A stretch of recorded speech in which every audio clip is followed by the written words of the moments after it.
Hello everyone, मैं Veenu Verma Excel in Education channel में आप सभी का स्वागत करती हूँ। फ्रेंड्स, यहाँ पर हमारी तैयारी होती है यूजीसी नेट और इसी तैयारी से आपके सेट के एग्ज़ाम की भी तैयारी होती है। तो यूजीसी नेट के लिए हम पेपर 1 और पेपर 2 एजुकेशन की तैयारी यहाँ करते हैं और ये तैयारी आपके यूजीसी नेट जून 2024 के एग्ज़ाम के लिए है। ठीक है, तो जून के एग्ज़ाम के लिए आपके पास बहुत ज़्यादा टाइम नहीं है, तो हम उसी को ध्यान में रख के आपकी तैयारी कैसे बेटर वे में हो सके, इसके लिए मैं हमेशा प्रयासरत रहती हूँ और आपके लिए न्यू कॉन्सेप्ट के बारे में, साथ ही कितने इजी तरीके से आप पढ़ सकते हो कि आपका फर्स्ट अटैम्प्ट अगर आप पहली बार दे रहे हो तो पहली बार में ही क्लियर हो जाए, क्योंकि इसके बाद से कॉम्प्लिकेशंस इतने बढ़ते जा रहे हैं, अभी ही इतने कॉम्प्लिकेशन है, आगे तो चल के नेगेटिव मार्किंग भी हट जाएगी। तो इस तरह से क्या होगा कि मतलब नेगेटिव मार्किंग अभी नहीं है आपके लिए, तो एक प्लस पॉइंट होता है कि आप अभी जल्द से जल्द ये एग्ज़ाम क्रैक कर लें, आपके लिए अच्छा रहेगा, है ना। तो मेरी कोशिश रहती है कि मैं आपके लिए इजी वे में आपकी वीडियो बनाऊं और आपको जो भी यूनिट्स में प्रॉब्लम आ रही है वो सारी चीज़ें मैं यहाँ पर अपने तरीके से सुलझा पाऊँ। ठीक है, तो आज की इस वीडियो में हम हायर एजुकेशन जो फर्स्ट पेपर में लास्ट यूनिट है, आपकी 10वीं यूनिट है, यहाँ पर टॉप 10 टॉपिक्स को डिस्कस करेंगे। और अगर आप इस तरह से सीक्वेंस से पढ़ लेते हैं, मैं आपको तरीका बताती हूँ और कौन से टॉपिक्स हैं जो कि आपको पढ़ने हैं और किस तरह से पढ़ने हैं, कैसे क्वेश्चन पूछे जा रहे हैं, ये सारी चीज़ें मैं आपको आज की वीडियो में बताऊंगी। ठीक है, लेटेस्ट पैटर्न के अनुसार अभी आपको टॉप 10 टॉपिक्स कौन से पढ़ने चाहिए, जहाँ से क्वेश्चन आपके बन रहे हैं। ठीक है, क्योंकि 2023 में 3 बार एग्जाम हो चुका है, ये सभी को पता है। तो उसमें कैसे कैसे टॉपिक्स आए, कहाँ से क्वेश्चन बन रहे हैं, क्योंकि जब हम प्रीवियस ईयर क्वेश्चन करने लगते हैं तो हमें नहीं समझ में आते हैं कहाँ से बन रहा है, क्योंकि इतनी ज़्यादा थ्योरी ही यूनिट है ना, थ्योरी की यूनिट है। तो यहाँ पर सारी चीज़ें आपको थ्योरेटिकल वे में पढ़नी है, तो एक सीक्वेंस का होना बहुत ज़रूरी होता है कि किस तरह से हम इन चीज़ों को क्लासीफाई करके पढ़ें। ठीक है, तो आज की इस वीडियो में मैं आपको यही चीज़ें बताऊंगी कि उन 10 टॉपिक्स में से यहाँ पर आपको कैसे पढ़ना है और कहाँ से सारी चीज़ें आपको मिलेंगी। ठीक है, चैनल पे पहली बार आए हैं तो सब्सक्राइब कर लीजिएगा और टेलीग्राम चैनल को भी ज्वाइन कर लें, लिंक आपको डिस्क्रिप्शन में मिल जाता है, वहाँ पे भी आप कमेंट वगैरह कर सकते हैं। पर डे वहाँ पे भी वीडियो दे देती हूँ मैं, ताकि अगर आपको यूट्यूब की तरफ से नोटिफिकेशन नहीं मिलता है तो टेलीग्राम से मिल जाता है। ठीक है, तो यहाँ पर चैनल को सब्सक्राइब कर लें और टेलीग्राम चैनल को ज्वाइन कर लें। अपना फीडबैक ज़रूर दिया करिए, वीडियो को लाइक एंड शेयर ज़रूर करिए। ठीक है, ताकि और लोगों तक भी आपकी जो ये वीडियोस जो है आपके फ्रेंड्स सर्कल में भी पहुँचे। तो यहाँ पर देखिए, हम अगर बात करते हैं जो आपका सिलेबस है ना, एनटीए ने जो सिलेबस दिया है वो आपका ऐसे है ना। इसमें क्या है, institution of higher learning and education in ancient India. अब इतना चीज़ लिखा है, आपको क्या समझ में आ रहा है हमें क्या क्या चीज़ें पढ़नी है। ठीक है, इसमें से मैं आपको यहाँ पे फिल्टर करके चीज़ें बताऊँगी, क्योंकि क्वेश्चन पेपर मैं करवा रही हूँ। आपने देखा कल भी मैंने आपको हायर एजुकेशन के कुछ न्यू कॉन्सेप्ट के बारे में बताया था, जो कि अभी एग्जाम में पूछे गए हैं। ठीक है, दिसंबर 2023 में या 2023 वाले जितने भी सेशन हुए हैं उनमें कौन कौन से टॉपिक पूछे गए वो मैं आपको सारे यहाँ करवा रही हूँ हर यूनिट के। ठीक है, तो आप यहाँ पर देखिएगा और इसी दौरान मैंने फिर देखा कि पेपर में कैसे कैसे क्वेश्चन बन रहे हैं, कौन कौन से टॉपिक आपको पढ़ने चाहिए, क्योंकि अब 2 महीना ही है मुश्किल से, तो आपको अपनी तैयारी बिल्कुल टारगेट में रख के करना चाहिए कि हमें बिल्कुल फोकस होकर करना है। ठीक है, सारी चीज़ें आप पढ़ लो, ऐसा हो नहीं सकता है कि सारी चीज़ें हम 10 यूनिट में, इधर पेपर 2 में भी 10 यूनिट हम कर लें, इतना तो नहीं हो पाएगा। तो इसलिए वो चीज़ें पढ़िए जो एग्ज़ाम ओरिएंटेड है। ठीक है, तो अब देखिए यहाँ पर सिलेबस में क्या क्या दिया है इसके बारे में बात कर लेते हैं। ये सारी चीज़ें आपने देखी हैं कि स्वतंत्रता के बाद भारत में उच्च अधिगम और शोध का उद्भव, है ना। रिसर्च के बारे में कह रहा है, भारत में जो है oriental, traditional and non traditional learning program in India, vocational, technical and skill based education और वैल्यू एजुकेशन, एनवायरमेंटल एजुकेशन। कभी कभी सवाल यहाँ से आ जाते हैं, ज़्यादा नहीं आते हैं। Policies, good governance, politics and administration, यहाँ पे नीतियाँ, सुशासन, राजनीति और प्रशासन। अब लेकिन अभी क्या कैसे क्वेश्चन पूछे जा रहे हैं इसके बारे में हम थोड़ा सा बात कर लेते हैं, क्योंकि इससे तो समझ में नहीं आने वाला है कि हमें टॉपिक क्या पढ़ना है ना, नहीं समझ में आता है। तो मैं यहाँ पर आपकी प्रॉब्लम सॉल्व कर देती हूँ। देखिए, जो एजुकेशन इन एंशिएंट इंडिया है, यहाँ पर जो बात कह रहा है कि institution of higher learning and education in ancient India. अब इसमें आपको पढ़ना क्या क्या, देखिए क्वेश्चन कहाँ से बनते हैं। तो इसमें आपको वैदिक काल में शिक्षा, जो एजुकेशन इन वैदिक पीरियड था, इसके बारे में सारी चीज़ें पढ़नी है।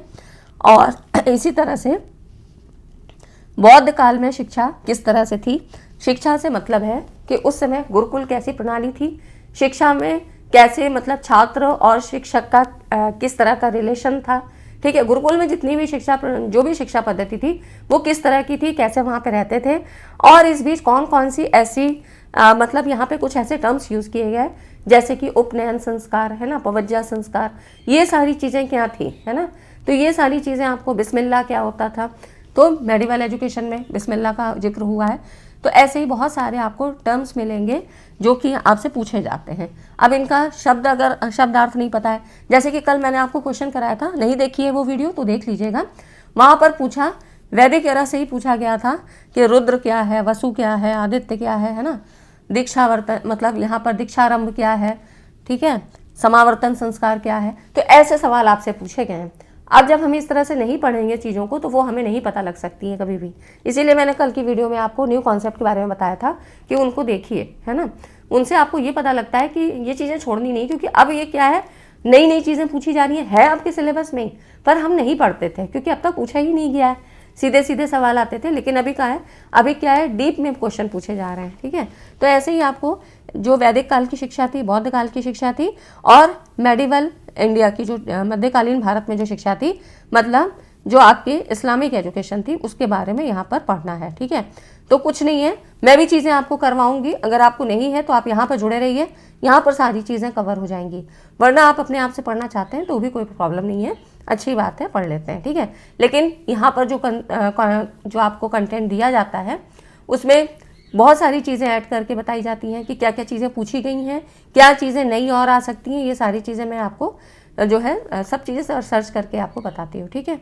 उसके बाद देखिए, जो main centres of ancient education in India, जो भारत में प्राचीन शिक्षा की संस्थाएं थी, उसमें आपके यहाँ से सवाल बनते हैं। जैसे मैंने कहा गुरुकुल के बारे में, तो यहाँ तो आप पढ़ ही लेंगे कि वैदिक में क्या था, बुद्धिस्ट में कैसा था, मेडिवल मध्यकालीन भारत में किस तरह से शिक्षा थी, है ना।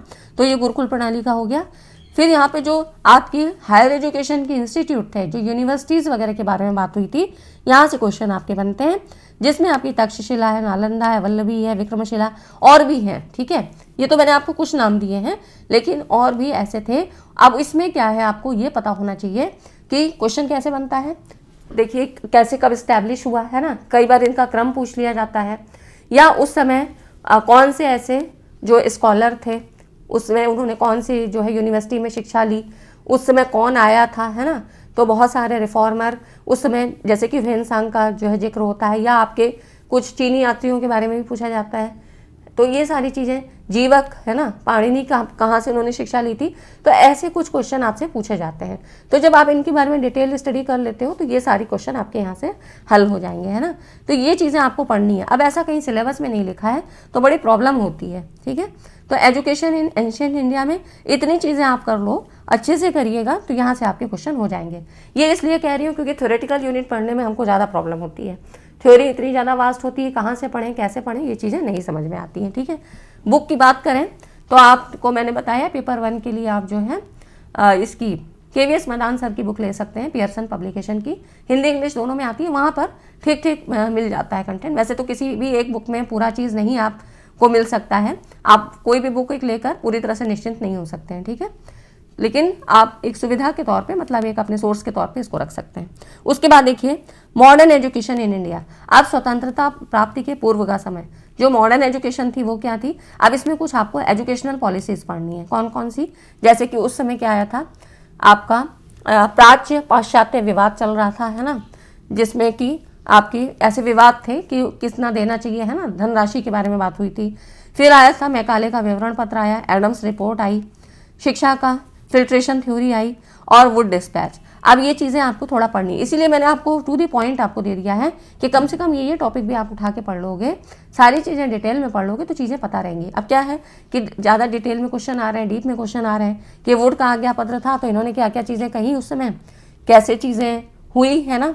तो इसमें इन्होंने रिकमेंडेशन क्या किया था, उस समय शैक्षिक नीति पॉलिसीज़ क्या थी, ठीक है, डेवलपमेंट किस तरह से हुआ, तो ये सारी चीज़ें। फिर शिक्षा का प्रभाव क्या हुआ, तो ये सारी चीज़ें आपसे पूछी जाती हैं कि वुड डिस्पैच के अंतर्गत क्या क्या चीज़ें हुई थी। 1854 का वुड डिस्पैच, है ना। तो यहाँ से ऐसे क्वेश्चन आपसे बन रहे हैं। तो इन यूनिट्स को, इन टॉपिक्स को यहाँ से ऐसे पढ़ लीजिएगा, ठीक है। इसीलिए मैंने आपको कहा कि ये टॉपिक्स के नाम मैंने लिख दिए हैं ताकि आपको पढ़ने में कोई दिक्कत ना हो। बाकी मैं भी चीज़ें आपको करवाऊंगी, और मैंने कमीशन और कमेटी पे रिपोर्ट जो है यहाँ पर पूरी वीडियो दी थी कि कौन कौन सी रिपोर्ट थी, उस समय क्या क्या चीज़ें हुई थी, तो ये मैंने आपको पूरा वहाँ पे समझाया है। ठीक है, बहुत चलिए, वीडियो बहुत ज़्यादा लोगों ने देखा है, आप भी देख लीजिए। बाकी मैं इस बार भी आपकी ऐसे ही वीडियोज़ करवा रही हूँ, तो आपको यहाँ पर नए कॉन्सेप्ट भी मिल जाते हैं, और जो कि बेसिक कॉन्सेप्ट हैं वो भी पूछे जा रहे हैं, तो वो भी आपको यहाँ मिल जाते हैं। प्लेलिस्ट में आप देखिएगा तो आपको प्रीवियस ईयर क्वेश्चन की अलग से प्लेलिस्ट बनी है। ठीक है, उसमें आपको मिल जाएगा, अलग कॉलम है उसके लिए। प्लेलिस्ट में ही जाइएगा तो वहाँ पे आपको सारे सेगमेंट वाइज चीज़ें मिल जाती हैं, जिसमें PYQs का है। ठीक है, और आपकी मास्टर क्लास सीरीज है, उसमें कुछ नए कॉन्सेप्ट आपको मिलेंगे। फिर और नीचे जाएंगे तो यूनिट वाइज सारी चीज़ें आपको एक अलग अलग यूनिट में दी हुई हैं। ठीक है, बाकी चीज़ें जैसे दिन पर दिन आपको यहाँ वीडियो मिल रही है तो मैं अपडेट करवाती जा रही हूँ। ठीक है, तो ये हो गया आपका। इतनी चीज़ें अगर समझ में आई तो आपके लिए हायर एजुकेशन बहुत आसान यूनिट हो जाएगी। उसके बाद देखिए फिर आपकी एजुकेशन है ब्रिटिश पीरियड। अब जैसे देखिए हम इस तरह से बांट के जब पढ़ लेते हैं ना कि मतलब स्वतंत्रता प्राप्ति के पूर्व का समय कैसा था, उस समय मॉडर्न एजुकेशन इंडिया कैसी थी, मतलब इंडिया में जो आधुनिक शिक्षा थी वो किस तरह से थी। तो स्वतंत्रता प्राप्ति से पूर्व है ना, मतलब जब स्वतंत्र नहीं हुए थे हम लोग, और फिर किस तरह से कौन कौन सी आई थी यहाँ पर, पॉलिसीज़ कैसी थी, तो ये चीज़ें आपको यहाँ से पता लग जाएंगी, है ना। तो ये हो गया। ऐसे पढ़ने से क्या होता है कि जब आपसे कभी कुछ चीज़ें रिलेट करने को पूछा होता है, मतलब डायरेक्ट क्वेश्चन नहीं आ रहा है या आपसे स्टेटमेंट का सवाल पूछा है, तो उसमें तो क्या होता है कि हमको दो दो स्टेटमेंट को देखना पड़ता है ना। तो ऐसे सवाल करने के लिए आपको इस तरह से कैटेगरी बना के पढ़ना चाहिए। ठीक है, तब आपके पास क्या है, थ्योरी पूरी क्लियर रहती है, आप चीज़ों को रिलेट कर पाते हो। अगर आपसे ऐसा कहा जाए कि लो ये पूरी बुक लो और इससे इस यूनिट को पढ़ डालो, तो चीज़ें नहीं समझ में आएंगी। ठीक है, तो अब क्या करेंगे, हम ऐसे ही चीज़ों को पढ़िएगा, वरना आप यहाँ पर ज्वाइन होइए, मैं सारी चीज़ें आपकी कवर करवा रही हूँ। ठीक है, तो ये हो गया। अब देखिए यहाँ पर जब हम ब्रिटिश काल में शिक्षा की बात करें, जबकि ब्रिटिश पीरियड आ गया था, तो इसमें क्या हुआ, भारतीय शिक्षा आयोग 1882 में, है ना, लॉर्ड रिपर ने यहाँ पर 1882 में यहाँ पर दिया था। तो इसमें क्या था, भारतीय शिक्षा आयोग जिसको कहा गया, इसमें क्या क्या रिकमेंडेशन थी, आयोग का मुख्य लक्ष्य क्या था, है ना, क्यों इन्होंने यहाँ पर इसको किया था। ठीक है, सजेशंस और रिकमेंडेशन अक्सर पूछी जाती हैं कि क्या क्या संस्तुतियाँ दी थी, आयोग के सुझाव और संस्तुतियाँ क्या थी, है ना। तो ये चीज़ें आपको पता होनी चाहिए, और ऐसे ही सवाल बने भी हैं और मैंने करवाए भी हैं। तो आप PYQ सीरीज़ में जाइएगा, वहाँ पे आपको बहुत सारी चीज़ें मिल जाएंगी कि प्रीवियस ईयर क्वेश्चन में किस तरह से क्वेश्चन पूछे गए, काफ़ी डीप में क्वेश्चन पूछे गए हैं, है ना। तो वो चीज़ें, और कई बार दिक्कत तब होती है जब वहाँ पर कई सारे ऑप्शन आपको दिए होते हैं, अब आपको उसमें से छांटना होता है, ABC है, BCD है ना, ACD है। तो ऐसे जब आपको कॉन्फ़िगरेशन बनाना होता है तब चीज़ें थोड़ा सा डिटेल में पता होनी चाहिए। लॉर्ड कर्जन से सवाल काफ़ी पूछे गए हैं कि यहाँ पर लॉर्ड कर्जन की कैसे सब, मतलब भारतीय विश्वविद्यालय आयोग बना उस समय, फिर शिमला सम्मेलन हुआ 1904 में, भारतीय विश्वविद्यालय अधिनियम बना, इसमें उन्होंने क्या कहा, है ना, शिक्षा संबंधी सरकारी प्रस्ताव क्या थे, इन्होंने अपने सुझाव कैसे दिए, भारतीय शिक्षा की देन क्या है, कर्जन्स का कंट्रीब्यूशन क्या था। तो लॉर्ड कर्जन के बारे में काफ़ी सवाल यहाँ से पूछे गए, मतलब हर शिफ्ट में ही मुझे लगता है लॉर्ड कर्जन से सवाल बना है। तो ये चीज़ें आपको पता होनी चाहिए। ठीक है, फिर वर्धा स्कीम के बारे में सवाल आता है, हरटॉन्ग समिति 1929 में आई थी, यहाँ से सवाल आपके बनते हैं। ठीक है, सार्जेंट योजना 1944 में आई थी, यहाँ से प्लान जो यहाँ से सवाल बनते हैं। इसके बीच में भी बहुत सारी चीज़ें आई, लेकिन मैं आपको वो बता रही हूँ जहाँ से क्वेश्चन आपके बनते हैं। ठीक है, तो इतनी चीज़ें अगर आप कर लेते हो तो भी काफ़ी अच्छा है, आपकी बहुत सारी चीज़ें यहाँ पर कवर हो जाएंगी। और जब आप इन चीज़ों को पढ़ के फिर क्वेश्चन करने बैठोगे तो मैक्सिमम चीज़ों को आप कर ले जाओगे। ठीक है, और वैसे भी PYQs तो इसीलिए होते हैं ना कि हमें और चीज़ें पता लगे कि किस तरह से और पूछा जा रहा है, कैसे हमें और करना है। ठीक है, ये हो गया आपका। तो हमने पढ़ लिया किस तरह से कि एक तो हमें एंशिएंट एजुकेशन पढ़नी है, फिर उसके बाद जो स्वतंत्रता से पूर्व का, फिर ब्रिटिश काल के दौरान क्या चीज़ें थी, है ना। अब जो है स्वतंत्रता प्राप्ति के उपरांत का समय कैसा था, 1947 के बाद का। तो यहाँ पर जो आपके सवाल बनते हैं ना, ये राधा कृष्णन आयोग से जो 1948-49 में आया था, और इसी को विश्वविद्यालय शिक्षा आयोग भी कहा गया था। इसका उद्देश्य क्या था, मेंबर्स कौन से थे, है ना, अध्यक्ष कौन थे, ये सारी चीज़ें आपसे पूछी जाती हैं। ठीक है, यहाँ पर भी इसके जो है सजेशंस क्या थे, रिकमेंडेशंस क्या थी, क्यों आया था, अगर मतलब पहले वाले को हटा के दूसरी चीज़ आई है तो क्यों आई थी। ठीक है, वहाँ पे क्या कमियाँ थी, ये चीज़ें रिलेट करके पढ़ने की होती हैं। उसके बाद देखिए मुदालियार आयोग, है ना, जिसको माध्यमिक शिक्षा आयोग कहते हैं, सेकेंडरी एजुकेशन कमीशन 1952-53 में। तो ये तो आपको पढ़ना ही पढ़ना है। भारतीय शिक्षा आयोग, जिसे हम कोठारी कमीशन कहते हैं, 1964-66 में आया।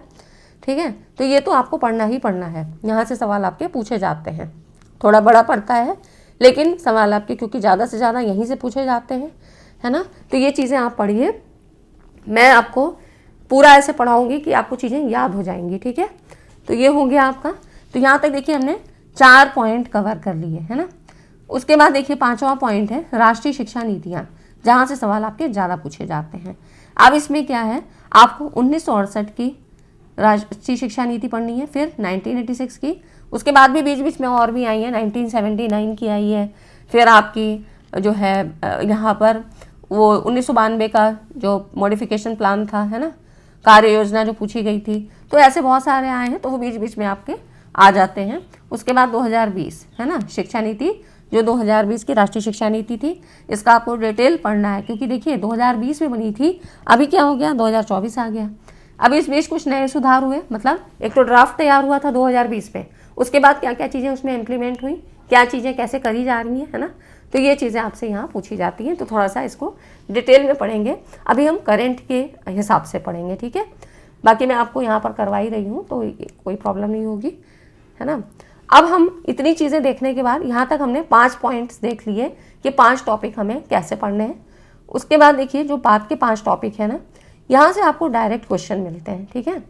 यहाँ पर ज़्यादा कुछ नहीं, वहाँ पर तो तभी रिलेट करके चीज़ों को पढ़ना है ना, थोड़ा सा हमको समझ के पढ़ना है। कई बार सीक्वेंस को लगाने को आ जाता है, कई बार चीज़ें ऐसे पूछ ली जाती हैं कि आगे पीछे करके आपको सोचना पड़ता है कि उस समय ये हुआ था, उसके बाद क्या हुआ, है ना। तो ये चीज़ें, लेकिन यहाँ से जो है ना डायरेक्ट सवाल बनते हैं। इन टॉपिक्स को आप ऐसे ही पढ़ लीजिए, सीधे सीधे सवाल बनते हैं। यहाँ पर जैसे कि इंडिया में रिसर्च सेंटर के बारे में पूछा जा रहा है, आजकल काफ़ी चीज़ें पूछी जा रही हैं, मैंने क्वेश्चन भी कराए हैं, तो यहाँ से ये पढ़ने हैं। स्वयं प्रभा चैनल के बारे में कई बार चैनल्स के नेम भी पूछे जा रहे हैं। अभी नाम आपको 1 से 10 तक के ज़रूर याद करने हैं।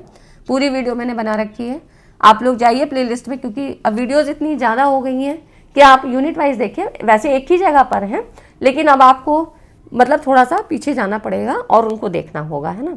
तो उनको देखिए, वहाँ से आपको बहुत सारी चीज़ें मिलेंगी। बाकी जब मैराथन कराऊंगी तो उसमें सारी चीज़ें जो इंपॉर्टेंट है एक ही वीडियो में आपको दे दूँगी, ठीक है। उसके बाद देखिए digital initiatives in higher education, ये आपकी बहुत पूछी जाती है। आईसीटी में, आपके आईसीटी में भी आता है और हायर एजुकेशन में भी आता है।